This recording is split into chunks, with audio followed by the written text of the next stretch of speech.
Hola a todos, el día de hoy nos sumergiremos profundamente en el enigma de Akenatón, un faraón que gobernó Egipto durante 17 años durante la dinastía 18, un rey que aún miles de años después provoca fascinación y debate entre historiadores, arqueólogos y egiptólogos por igual. Akenatón, inicialmente conocido como Amenhotep IV, no era cualquier rey egipcio. Fue un revolucionario, un reformador que introdujo una religión monoteísta, adorando al disco solar Atón, un movimiento que sacudió los cimientos politeístas del antiguo Egipto. Su reinado, aunque breve, dejó una marca indeleble en la historia de Egipto, convirtiéndolo en uno de los faraones más controvertidos de su tiempo. Sin embargo, no son solo sus radicales reformas religiosas las que hacen de Akenatón una figura intrigante.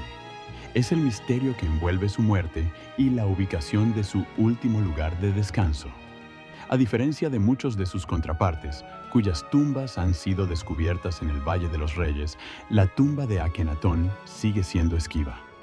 Algunos argumentan que su tumba se encuentra en Amarna, otros especulan que está escondida en algún lugar del Valle de los Reyes, pero a pesar de innumerables expediciones y excavaciones, la tumba de Akenatón aún no ha sido encontrada, lo que lleva a una miríada de teorías y conjeturas. ¿Es posible que la tumba haya sido deliberadamente ocultada para borrar la memoria de su reinado? ¿O podría ser que su tumba simplemente se perdió en el tiempo? Este enigma, junto con las controversias de su reinado, hacen del misterio de la tumba de Akenatón un fascinante rompecabezas que espera ser resuelto. Mientras nos adentramos más profundamente en la vida y la muerte de este enigmático rey, no podemos evitar preguntarnos, ¿dónde se encuentra la verdad? Desentrañar el misterio de la tumba de Akenatón es como armar un rompecabezas de 1000 piezas con la mitad de las piezas faltantes. Profundicemos en la vida de esta enigmática figura, un gobernante que dejó una marca indeleble en las arenas de la historia de Egipto. Akenatón fue un faraón de las 18 dinastías de Egipto. Reinó durante 17 años en una época de prosperidad y poder para el antiguo Egipto. Sin embargo, su reinado fue todo menos convencional. En un mundo dominado por el politeísmo, introdujo una revolución religiosa radical, cambiando el panorama espiritual del culto a múltiples dioses al culto singular de Atón. Esta fue una desviación significativa de las creencias tradicionales mantenidas por los egipcios que veneraban un panteón de deidades. Su enfoque en Atón era tan profundo que incluso cambió su nombre de Amenhotep a Akenatón. Este cambio de nombre fue un claro testimonio de su devoción inquebrantable y una audaz declaración de sus nuevas creencias monoteístas. Este cambio repentino y drástico no fue bien recibido por todos. Provocó controversia, causando un conflicto entre el rey y los poderosos sacerdotes de Amón, que de repente quedaron marginados. El pueblo también se encontró en un dilema religioso, teniendo que abandonar a sus dioses ancestrales por una deidad introducida por su rey. A pesar de la controversia, Akenatón permaneció resuelto. Incluso trasladó la capital de Tebas, una ciudad dedicada a Amón, a una nueva ciudad conocida hoy como Amarna. Esta ciudad se convirtió en el centro del culto a Atón, afirmando aún más el compromiso de Akenatón con su nueva fe. Después de su muerte, sus sucesores volvieron a los antiguos dioses y su ciudad fue abandonada. Su nombre fue borrado de los registros oficiales, sus estatuas desfiguradas y se intentó eliminar por completo su legado. Pero los ecos de su reinado aún resuenan en la historia. El radical de Akenatón, en la creencia religiosa, dejó una marca en la historia egipcia. Su reinado, controversial como fue, abrió un capítulo de monoteísmo en un mundo de politeísmo, convirtiéndolo en un rey hereje que el tiempo nunca olvidaría. La búsqueda de la tumba de Akenatón ha sido tan esquiva como el hombre mismo. La misión de descubrir el último lugar de descanso del faraón hereje de la dinastía 18 de Egipto ha sido un viaje laberíntico, lleno de callejones sin salida y pistas tentadoras. A lo largo de los siglos, arqueólogos, historiadores y buscadores de tesoros han probado suerte, esperando ser los primeros en descubrir este preciado pedazo de antigüedad. Hagamos un viaje al inicio del siglo XX, una edad dorada de la egiptología. Notables expediciones lideradas por apasionados arqueólogos como Howard Carter y Flinders Petrie buscaron descubrir la tumba de Akenatón. Buscaron meticulosamente los paisajes áridos de Amarna, la ciudad que Akenatón construyó y gobernó. Sin embargo, sus esfuerzos solo llevaron al descubrimiento de otras tumbas reales y artefactos, mientras que la tumba de Akenatón seguía siendo esquiva. A finales del siglo XX, el testigo pasó a una nueva generación de arqueólogos, armados con tecnología avanzada y una renovada determinación. Retomaron la búsqueda. Utilizaron radar de penetración en el suelo y tecnologías de detección remota en un intento de detectar cualquier estructura subterránea oculta. Sin embargo, a pesar de estas herramientas sofisticadas, la tumba de Akenatón continuó evadiendo la detección. A principios del siglo XXI, la búsqueda tomó un giro interesante. Algunos investigadores comenzaron a cuestionar la narrativa establecida. Propusieron que Akenatón podría haber sido enterrado en una tumba originalmente destinada a otra persona o en una ubicación completamente diferente. Esto condujo a un aluvión de nuevas excavaciones alrededor del Valle de los Reyes, un cementerio real conocido por su rica colección de tumbas faraónicas. Sin embargo, las exploraciones resultantes, aunque aumentaron nuestro entendimiento del antiguo Egipto, no han logrado localizar definitivamente la tumba. Cada nueva expedición parece agregar más preguntas que respuestas, haciendo que el misterio del último lugar de descanso de Akenatón sea aún más intrigante. Las teorías sobre el lugar de descanso final de Akenatón son tan variadas como fascinantes. Cada una presenta su propia narrativa convincente. Una de las teorías más intrigantes sugiere que Akenatón podría haber sido enterrado en una tumba secundaria dentro del Valle de los Reyes. Esta teoría está respaldada por el hecho de que el hijo de Akenatón, Tutankamón, fue sepultado allí. También se ve reforzada por el descubrimiento de artefactos de la era de Amarna en el valle, lo que sugiere una conexión con el reinado de Akenatón. ¿Por qué una tumba secundaria?, te preguntarás. Bueno, se piensa que la revolución atenista, el trastorno religioso de Akenatón, fue tan controvertida que sus sucesores buscaron distanciarse de él. Enterrarlo en una tumba menos prominente podría haber sido una forma de disminuir su legado, una especie de degradación póstuma. Otra teoría propone que la tumba de Akenatón podría estar ubicada en la ciudad que él construyó. Esta teoría está respaldada por el descubrimiento de una tumba real en Amarna que algunos creen que podría ser la de Akenatón. Sin embargo, la tumba fue encontrada vacía, lo que llevó a más especulaciones y misterios. También hay una teoría más radical que sugiere que la tumba de Akenatón está escondida en algún lugar completamente diferente, esperando ser descubierta. Esta teoría se deriva de la idea de que el reinado controvertido de Akenatón podría haber llevado a que su tumba fuera escondida para protegerla de la profanación. Cada teoría añade otra capa al enigma que es Akenatón. Y mientras la verdad sobre su lugar de descanso final todavía está envuelta en misterio, la búsqueda continúa. Arqueólogos, historiadores y entusiastas por igual siguen dedicados a desvelar este antiguo secreto. La verdad sobre la tumba de Akenatón podría estar a un descubrimiento de distancia, o podría seguir siendo uno de los misterios perdurables de la historia. A medida que profundizamos en el pasado, solo podemos esperar que las arenas del tiempo finalmente revelen dónde yace realmente este rey. Descubrir su tumba podría arrojar luz sobre los cambios sociales que tuvieron lugar bajo su gobierno. Podría revelar cómo vivieron y murieron las personas ordinarias durante este tiempo turbulento, ofreciendo una visión única de sus creencias, tradiciones y vida diaria. Además, el misterio que rodea la tumba de Akenatón agrega un elemento de intriga que cautiva no solo a los historiadores y arqueólogos, sino a cualquiera con curiosidad sobre el pasado. Es una verdadera historia de detectives, un rompecabezas esperando ser resuelto, y la tumba, si se encuentra, sería la pieza final que completa la imagen.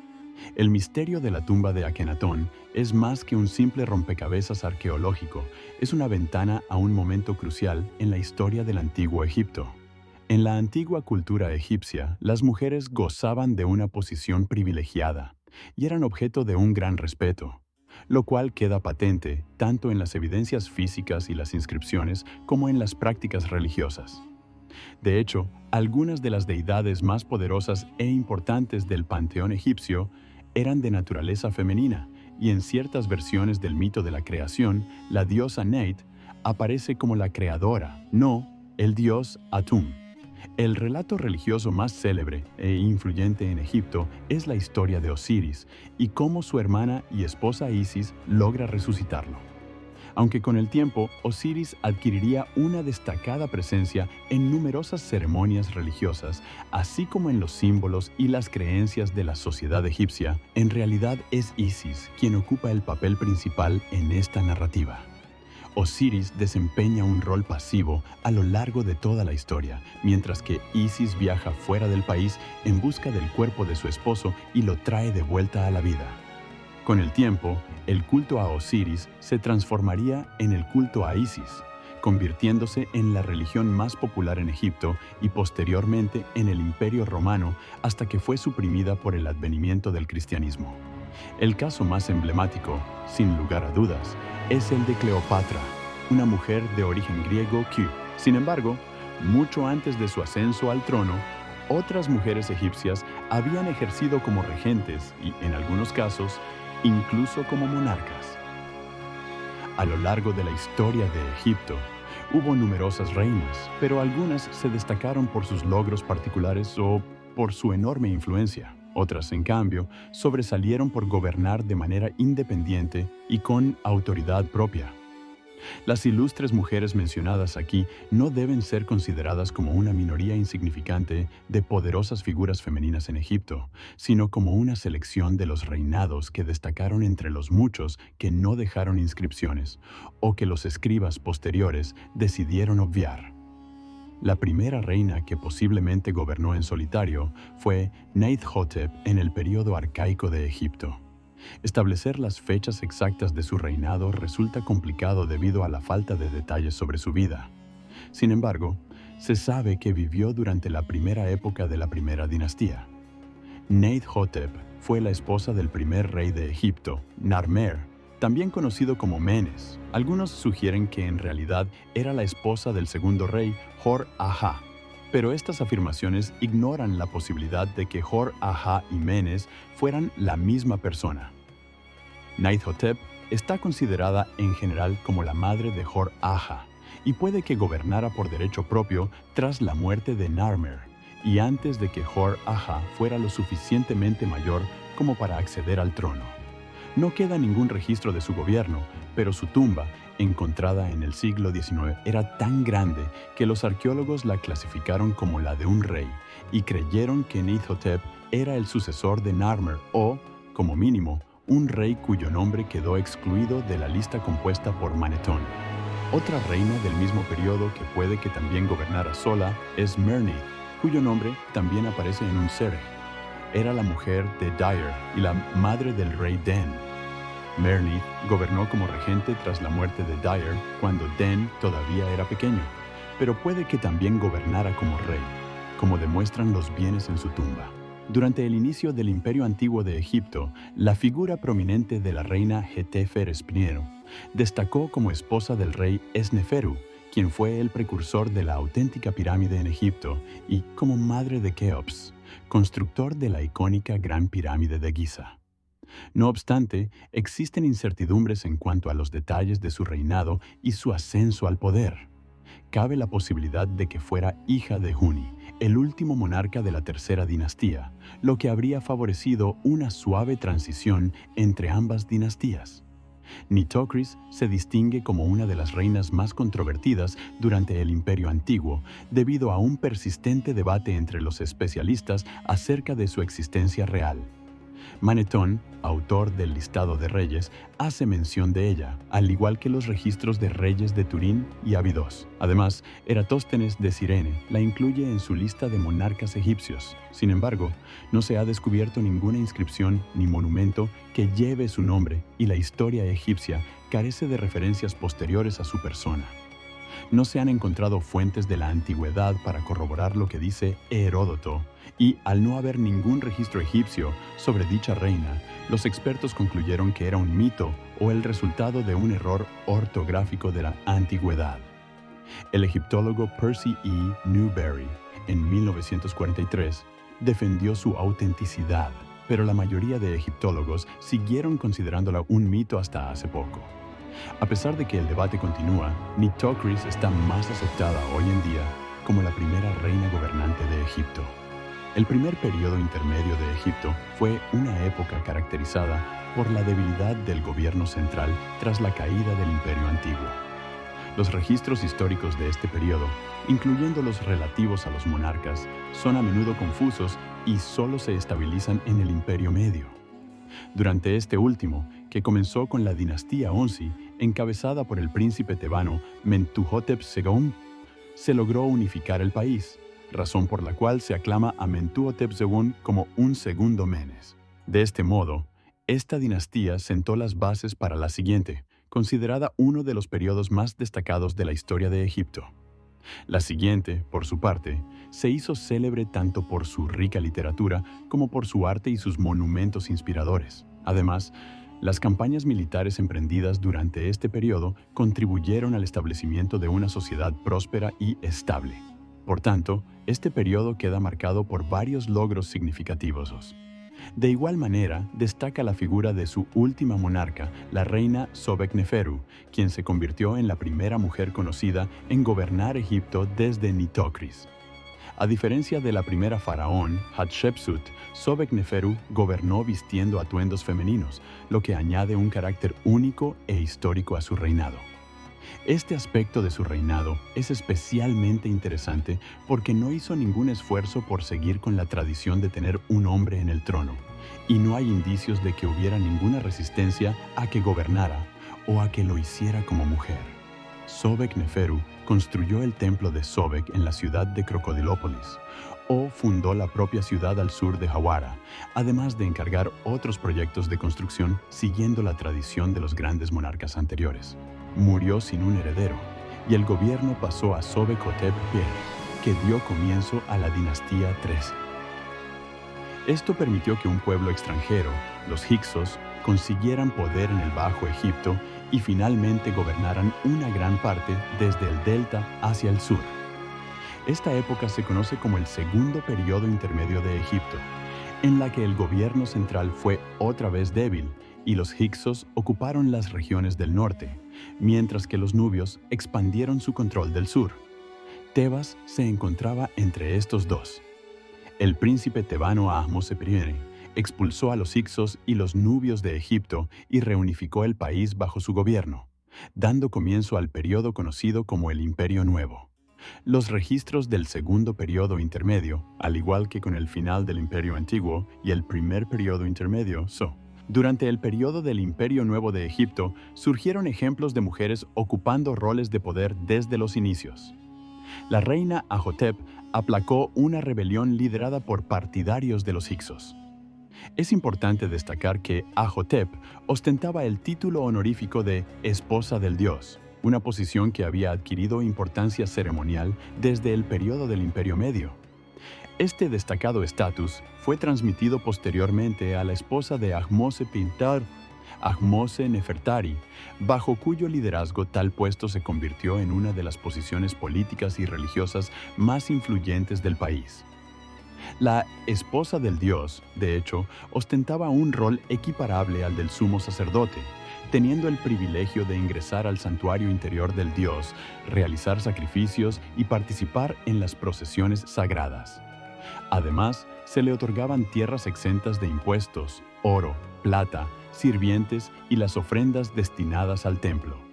Diversas mujeres que sucedieron a Ahmose-Nefertari como esposa del dios ejercieron una notable influencia en el país, e incluso hubo un caso destacado en el que asumieron el gobierno de manera visible.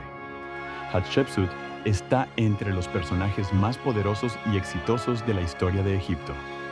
El país floreció bajo su reinado y fue responsable de un comercio exitoso, de campañas militares y de grandes construcciones monumentales, además de aumentar el templo de Amón en Karnak.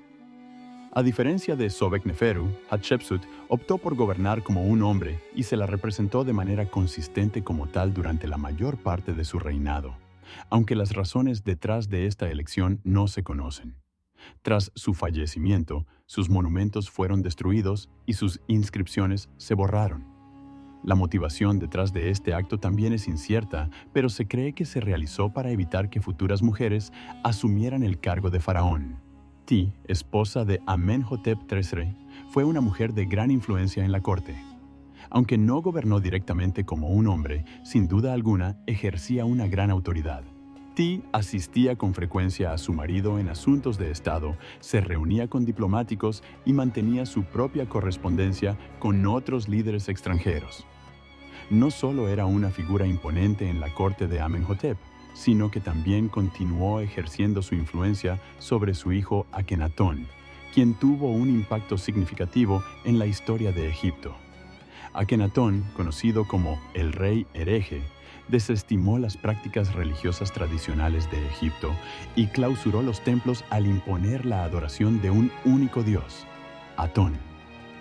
Además, decidió trasladar la capital a una ciudad nueva que él mismo construyó, Aketatón, donde se focalizó más en sus asuntos personales y descuidó ampliamente el gobierno del país.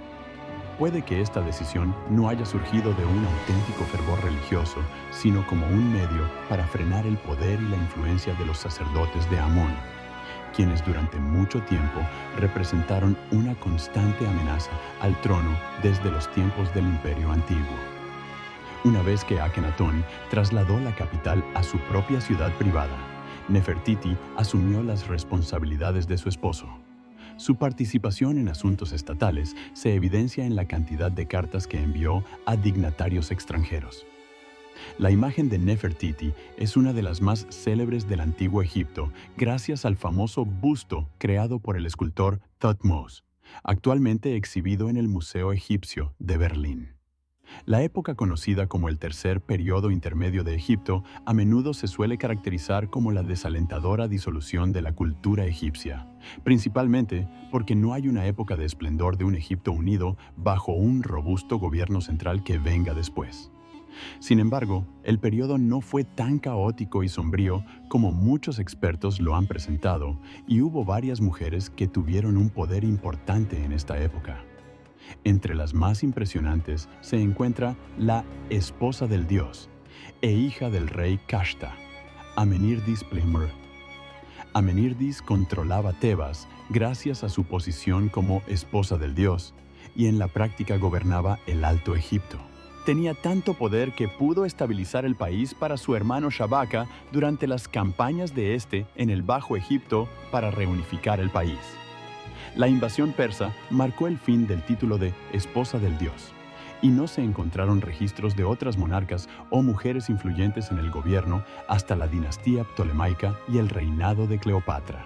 Durante la última etapa de la dinastía ptolemaica, Egipto experimentó un declive constante hasta que Cleopatra logró revertir esta tendencia. Al igual que Nefertari, Nefertiti y otras destacadas mujeres, Cleopatra poseía una sólida educación, dominaba varios idiomas y demostraba gran habilidad y talento en asuntos políticos. Sin embargo, su perdición llegó de la mano de su poderoso rival Octaviano, quien no resultó ser tan influenciable como lo habían sido Julio César y Marco Antonio, sus antiguos amantes. Tras vencer a Cleopatra y a Antonio en la batalla de Accio, Octaviano se convertiría en el primer emperador de Roma y anexaría Egipto, marcando así el comienzo de la dominación romana sobre el país. Cleopatra dejó una profunda huella en la historia y actualmente es probablemente el primer nombre en el que todos piensan al mencionar a una reina egipcia. La magia desempeñaba un papel trascendental en la existencia de los antiguos egipcios, convirtiéndose en un pilar fundamental de su cosmovisión.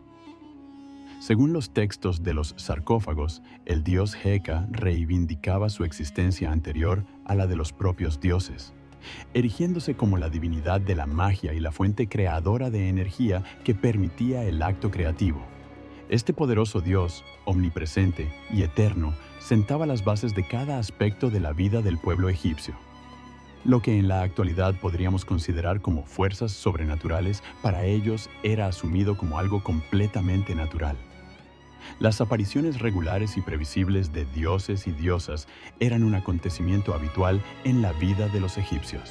La protección frente a espíritus malignos e iracundos fue una necesidad diaria, mientras que incluso los elementos más cotidianos, como los árboles, los arroyos, las rocas y las colinas, se impregnaban de un carácter espiritual. Tanto la salida como la puesta de sol adquirían un significado trascendental, ya que los antiguos egipcios consideraban que su participación en las ceremonias era crucial para evitar que la serpiente Apophis destruyera la embarcación del dios Sol-Ra, sumiendo al universo en el caos. La magia actuaba como el vínculo entre la tierra y otros mundos, el nexo divino que conectaba a los mortales con lo divino. Los hechizos y los rituales se empleaban de manera rutinaria tanto en situaciones vitales como en asuntos más mundanos. Se solía recurrir a un sacerdote, un mago, un médico o un vidente que hubiera alcanzado un alto grado de poder y conocimiento en casos de enfermedad, interpretación de sueños o para mediar en disputas entre los vivos y los espíritus enfadados, o incluso como intermediarios entre los seres humanos y los dioses. La esencia de la magia era innegable en todas las historias relacionadas con los dioses y, dado que los seres humanos eran considerados compañeros de trabajo de estas deidades, tenía sentido que el elemento mágico estuviese también disponible para las personas tal y como lo estaba para los dioses. Por supuesto, parte esencial del mantenimiento del mundo radicaba en la salud y el bienestar de cada individuo.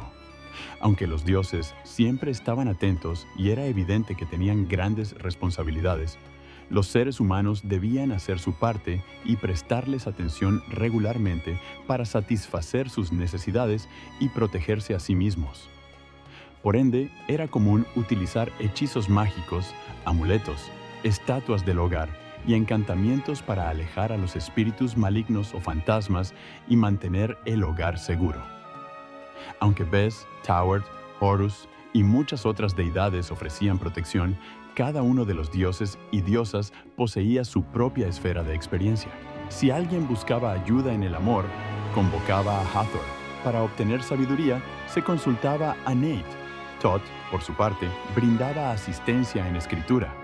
Maat administraba justicia. Además, existía un dios especializado en la protección a través de la sanación: Heka.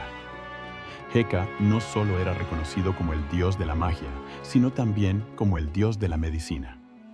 Esta deidad, representada como un hombre portando un bastón y un cuchillo, era venerada por los antiguos doctores egipcios, a quienes se les conocía como los sacerdotes de Heka. Al igual que en otros aspectos de la vida, la magia tenía un papel fundamental en la práctica médica, convirtiendo a Heka en una de las deidades más importantes para los facultativos. La leyenda cuenta que Heka había asesinado a 2 serpientes y las había entrelazado en un bastón como símbolo de su poder. A lo largo de los años, este emblema de las artes medicinales fue adoptado por los griegos y se ha mantenido hasta nuestros días, conocido como el caduceo. Con frecuencia, este símbolo de Heka, en su forma modificada, es visto en las consultas médicas como el reconocido símbolo de Hipócrates, considerado el padre de la medicina. Entre los textos médicos más antiguos del mundo destaca el Papiro Ebers, datado durante el reinado de Amenhotep I. Este documento contiene alrededor de 700 diagnósticos y recetas, cubriendo capítulos sobre diversas afecciones como problemas dérmicos, fracturas, quemaduras, trastornos digestivos e incluso enfermedades más graves como el cáncer y las afecciones cardíacas. Este trabajo demuestra un nivel excepcional de conocimiento y habilidades médicas y, junto con otro papiro conocido como el Papiro Médico Londinense, evidencia la fusión de la magia y la medicina como un mismo arte. En otro de los textos médicos importantes, el Papiro Edwin Smith, se brindan consejos prácticos para tratar diversas enfermedades, si bien también se incluyen hechizos curativos. No obstante, dado que los médicos podían ser costosos o simplemente no estaban siempre a disposición de todos, el pueblo egipcio común se vio en la necesidad de convertirse en su propio sanador y mago cuando la situación lo requería. Las enfermedades en el antiguo Egipto, sin importar la edad de los afectados, eran atribuidas a la intervención divina, ya sea de los dioses, los difuntos o los espíritus malvados, cuyos blancos eran inocentes niños. La nana mágica, también conocida como hechizo para la protección de un niño, es un antiguo poema que refleja esta creencia y la necesidad de protección mágica en la vida cotidiana. Este poema es un ejemplo de las prácticas religiosas y espirituales personales del antiguo Egipto, ya que se trata de un conjuro utilizado para ahuyentar a los fantasmas que acechan a los niños mientras duermen. Con versos cortos y directos, el poema enfrenta directamente a los espíritus malévolos y les advierte sobre las armas que el orador posee para proteger al niño.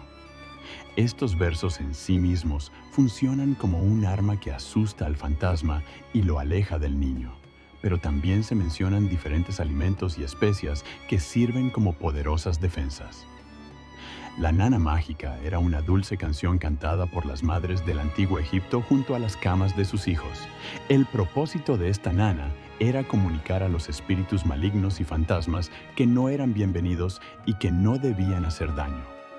La madre cantaba sobre los objetos que utilizaba para enfrentar a los espíritus de los difuntos, como lechuga para pinchar a los fantasmas, ajo para causarles daño y miel, que se consideraba veneno para los difuntos. Se cree que esta nana era cantada habitualmente por madres, hermanas mayores y nodrizas en todo el territorio de Egipto. Aunque es evidente que eventualmente fue escrita, es posible que se haya transmitido oralmente desde mucho antes, aunque esto es solo una especulación. A lo largo del poema, el orador se dirige al espíritu que pudo entrar a la casa de manera invisible y se creía que éste conjuró. Según el erudito André Dollinger, el orador debería dirigirse tanto a los espíritus masculinos como a los femeninos en la primera línea, ya que los hechizos mágicos se asemejan de alguna manera a los escritos legales. Solo son efectivos contra aquellos a quienes se aplican de manera concreta. El uso exclusivo de la forma masculina en una maldición dejaría al niño expuesto a los ataques de los demonios femeninos. Después de dejar en claro que el espíritu no logrará lo que vino a buscar, el orador amenaza al fantasma con las armas que tiene a su disposición.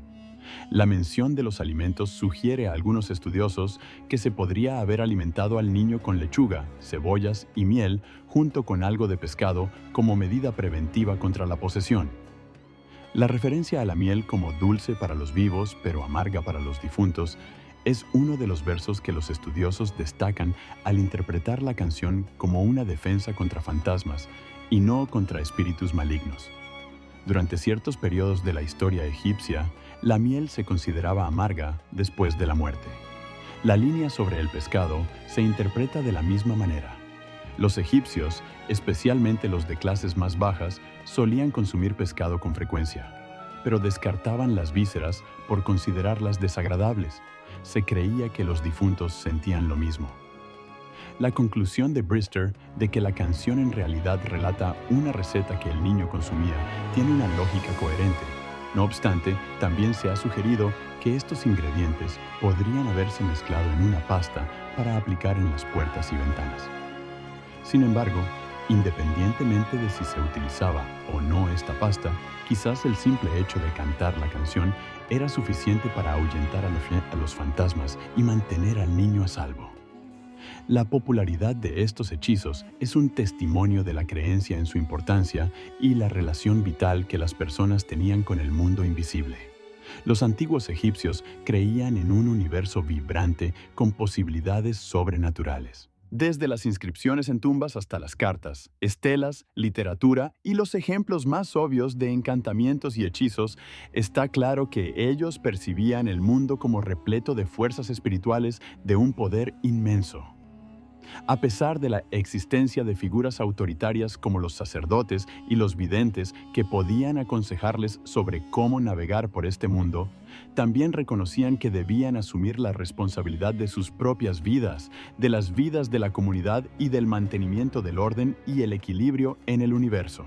Los tatuajes han sido una forma de expresión artística arraigada en diversas culturas a lo largo de la historia.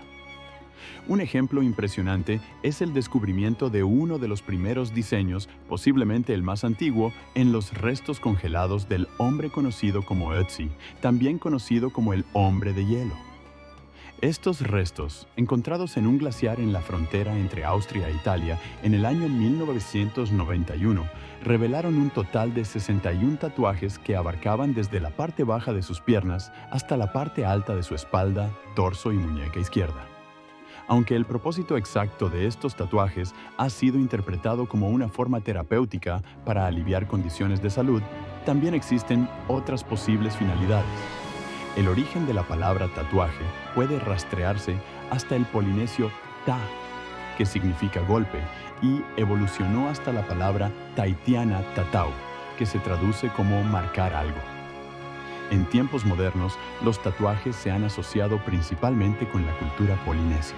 Sin embargo, esta forma de arte tiene una antigüedad milenaria y se practicaba en el antiguo Egipto durante el Imperio Medio.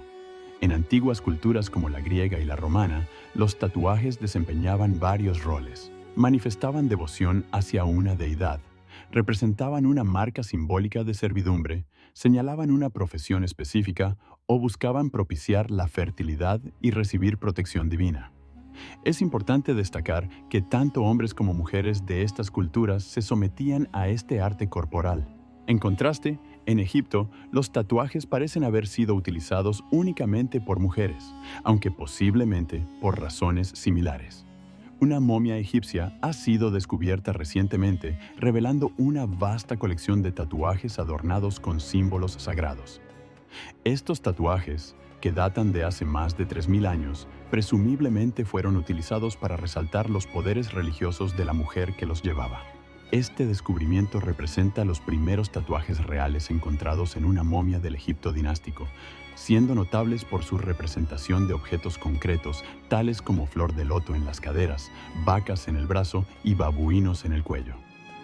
Merece la pena mencionar que solo un puñado de momias egipcias antiguas presentan tatuajes, los cuales eran simples patrones de puntos o líneas. Sin embargo, entre los nuevos tatuajes destaca especialmente la presencia de los llamados ojos Wedjat, posibles símbolos de protección contra el mal. Estos ojos divinos, que adornan el cuello, los hombros y la espalda de la momia, ofrecen una mirada protectora desde cualquier ángulo. Según Ann Austin, bioarqueóloga de la Universidad de Stanford en California, quien presentó estos resultados en una reunión de la Asociación Americana de Antropólogos Físicos, esta mujer, desde cualquier perspectiva, regresa la mirada con un par de ojos divinos. Austin se percató de los tatuajes mientras examinaba minuciosamente las momias en nombre del Instituto Francés de Arqueología Oriental, institución reconocida por sus investigaciones en Deir el-Medina, un antiguo poblado que alguna vez fue hogar de los artesanos que laboraban en las tumbas del Valle de los Reyes. Al analizar su torso, notó marcas en el cuello. Si bien en un principio creyó que se trataba de alguna pintura, rápidamente se percató de que eran tatuajes. Austin estaba familiarizado con tatuajes previamente descubiertos en otras momias, los cuales se revelaron mediante imágenes infrarrojas que permiten un análisis más detallado de la piel en comparación con las imágenes D. Con la ayuda de luces infrarrojas y un sensor especializado, Austin determinó que la momia de Deir el-Medina albergaba más de 30 tatuajes. algunos de los cuales quedaron oscurecidos por las resinas utilizadas en el proceso de momificación, volviéndolos invisibles al ojo humano. Hasta ahora se ha identificado que los tatuajes poseen una profunda carga religiosa. Muchos de estos, como los representativos de vacas, se asocian directamente con la diosa Hathor, una de las divinidades más destacadas en el antiguo Egipto. Los símbolos presentes en la garganta y los brazos podrían haber sido concebidos con el propósito de otorgar a la mujer que los portaba una suerte de poder mágico durante la realización de rituales y cánticos en honor a Hathor. Por su parte, Emily Teeter, egiptóloga de la Universidad de Chicago en Illinois, sugiere que estos tatuajes también podrían haber sido una expresión pública de la virtud y devoción religiosa por parte de la mujer. Este descubrimiento ha dejado perplejos a Teeter y a otros expertos en egiptología, ya que señalan que hasta ahora no se había conocido este tipo de manifestación religiosa. Algunos tatuajes presentan un grado de desvanecimiento mayor que otros, lo cual indica que podrían haber sido realizados en diferentes momentos de la vida de la mujer. Esto podría sugerir que su dedicación religiosa aumentó con el paso de los años. Así pues, parece ser que los tatuajes sirvieron principalmente para fines religiosos o protectores, sin que eso quiera decir que no hayan tenido ningún otro fin. Un error que los primeros egiptólogos cometieron fue el de asumir que las mujeres tatuadas eran únicamente bailarinas, artistas de espectáculo o prostitutas. Pero sería igualmente erróneo asumir que los tatuajes eran únicamente usados como elementos mágicos de protección o como marca de las sacerdotisas en honor a su diosa o con fines terapéuticos. No está claro que las mujeres usaran tatuajes en épocas tan anteriores como el periodo predinástico en Egipto, y cualquier postura al respecto es mera. Nuestra historia se desarrolla en la ancestral tierra de Egipto, hace más de 5 milenios, donde emerge la narrativa del primer faraón, Narmer.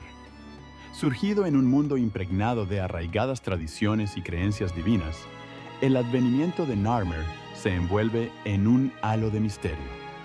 Esta es una historia de ambición, estrategia y determinación, enmarcada en una época de agitación política y cambio social. Narmer, un príncipe del Alto Egipto, nació en un mundo fracturado. El reino estaba dividido en dos regiones distintas, el Alto y el Bajo Egipto, cada una con su propio gobernante, cultura y deidades. Sin embargo, incluso desde su infancia, Narmer soñaba con un Egipto unificado, una tierra conducida por un solo rey, un faraón. El camino de Narmer al trono no fue fácil. Para reclamar la corona, tuvo que atravesar una red compleja de alianzas políticas y rivalidades. Enfrentó desafíos provenientes de facciones rivales dentro de su propio reino, sin mencionar las formidables fuerzas del Bajo Egipto. No obstante, Narmer no solo era un guerrero, también poseía habilidades diplomáticas excepcionales. Utilizó astutamente alianzas matrimoniales, estrategias de negociación y guerra para consolidar su poder. La unificación del Alto y el Bajo Egipto no fue una tarea sencilla, requirió tanto poderío militar como sutileza política, pero Narmer estuvo a la altura del desafío. Guió a sus fuerzas en batalla, derrotando a sus rivales y estableciendo su dominio sobre todo el reino. La paleta de Narmer, un artefacto arqueológico de gran importancia, muestra esta victoriosa batalla, simbolizando el triunfo de Narmer sobre el Bajo Egipto. No obstante, la unificación fue algo más que una victoria militar. Marcó el comienzo de la era faraónica, un periodo de síntesis cultural y unidad política. Narmer no solo conquistó el Bajo Egipto, sino que también absorbió su cultura, adoptando sus símbolos y deidades. Estableció una nueva capital, estratégicamente ubicada en la convergencia de los dos reinos, Menfis, simbolizando así su unión. De este modo, a través de una combinación de habilidades militares, astucia política y una visión de un Egipto unido, Narmer ascendió al poder, superó las adversidades, desafiando el panorama político de su época para alcanzar su sueño. Y así, Narmer emergió como el primer faraón, unificando el Alto y el Bajo Egipto bajo su gobierno. No obstante, el reinado de Narmer no se limitó al poder militar. También introdujo medidas administrativas fundamentales que desempeñaron un papel crucial en la conformación de la civilización egipcia temprana. Estableció un gobierno centralizado, sentando las bases de un sistema administrativo que perduraría durante siglos. Este sistema garantizó una gestión efectiva de los recursos, las personas y los territorios, aspectos cruciales para la estabilidad y el crecimiento del reino. Además, Narmer desempeñó un papel decisivo en el desarrollo de la cultura y la religión egipcias tempranas. Se le atribuye haber contribuido a la evolución del guión jeroglífico, una de las primeras formas de escritura. Durante su reinado, también se presenció un florecimiento de las innovaciones arquitectónicas, con la construcción de elaboradas tumbas y estructuras. Estos avances no solo reflejaban la prosperidad de la época, sino también la creciente sofisticación de la sociedad egipcia. El impacto de Narmer en los faraones sucesivos es innegable. Sentó un precedente para un gobierno centralizado, un modelo que sería seguido por los faraones durante siglos. Este acontecimiento preparó el terreno para un reino estable y próspero, y sus sucesores edificaron sobre esta sólida base, creando una de las civilizaciones más perdurables en la historia de la humanidad. El reinado de Narmer fue un punto crítico en la evolución de la civilización egipcia. Su influencia se ha extendido a través de los milenios, moldeando la trayectoria de la historia egipcia y dejando una huella indeleble en el mundo. Su legado no se encuentra confinado a las páginas polvorientas de los libros de historia. Está grabado en piedra, tejido en el entramado de la cultura egipcia y grabado en la conciencia colectiva de la humanidad. El legado de Narmer perdura no solo en los anales de la historia, sino en los cimientos mismos de la civilización egipcia.